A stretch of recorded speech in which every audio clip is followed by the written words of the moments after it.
Okay, again, this is Tuesday, September 1st, 2015. We are at the corner of, well, on this side of the street, it's Pinewell Crescent and Saunders. Over there, it's Saunders and Bakerview. Point of this this video is to discuss the concept of what we will call blockbusting. Blockbusting has various definitions, but for sake of this discussion, I'm just going to say it's when people are put in a predicament where they had plans to retire and stay in an area for a long time, but over time the neighborhood is changed drastically to the point they've decided, no, I cannot stand it anymore for a number of reasons, and I'm going to sell. I'm going to sell my property. So, as you can see down this street, you can see down over there many more established houses. You know, this is typical of Richmond, houses that were built, a major building that was done in the 50s, 60s, and 70s. And you can see that these two ranchers over here are reminiscent of that era. But what we see now is this monster house phenomenon where these houses are again built to their maximum sizes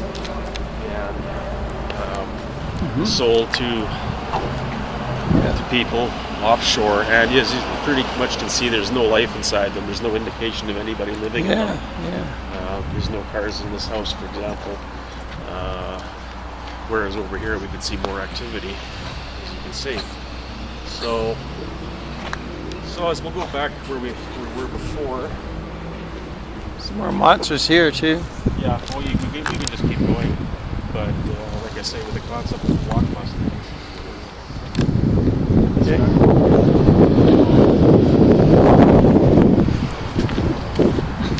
So I'm going to give you a little anecdote of a person that we met through the grapevine, who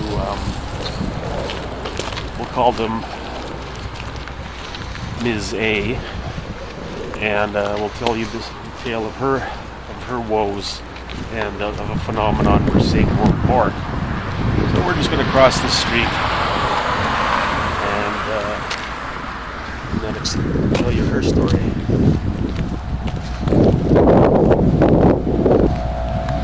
So just to define blockbusting, as I said again, it's sort of a situation where people's life plans decide to change when they become overwhelmed with just a very aggressive change. And, I mean, this is not to say, you know, society progress will stop, but this is like artificial progress. This is really nothing that's of any benefit to anybody except a few vested interests. Okay, so let's focus on that here. Let me do it for somebody. This is the property here. What happened was she and her husband lived here, and they had gone away for a trip for a little while, and then they came home. And I guess the absence had retuned their minds to the point that they couldn't stand it. I guess they realized that they'd have to change their plans. There was a new house here, there,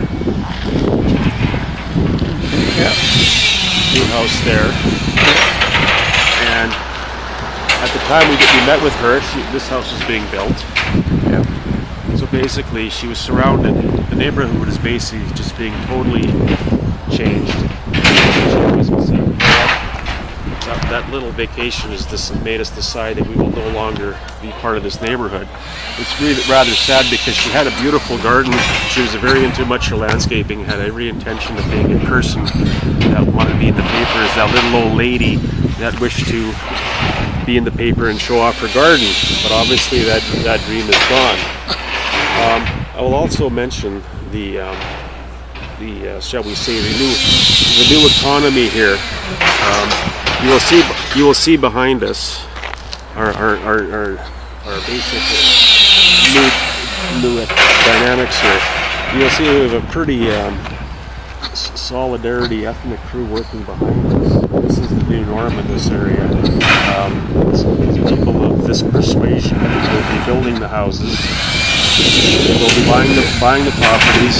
They will have basically their own ethnic makeup as trades from start to finish, from demolition to roofing, electrician, plumbing, all the trades, and then they will sell them to offshore parties. So that's the basic economy as it stands, and this is what we're seeing more and more. If you tour the area. And I don't really see the purpose in this. This is probably the problem we're having here. The democratic and the demographics of Richmond is this is being catered to by our politicians, because this buys votes, even though it makes no economic sense. So this is basically a system that is not sustainable. It does not follow anything environmental, but it's just a false economy of one ethnic group being employed to displace another ethnic group, and then selling to another ethnic group. Now, tell me what benefit that is, and why that isn't really veiled racism. So I think we'll leave it at that, and we'll pursue this. But I can tell you, this is Richmond's future, and this is just one example of many. All right, that'll be the end of this one.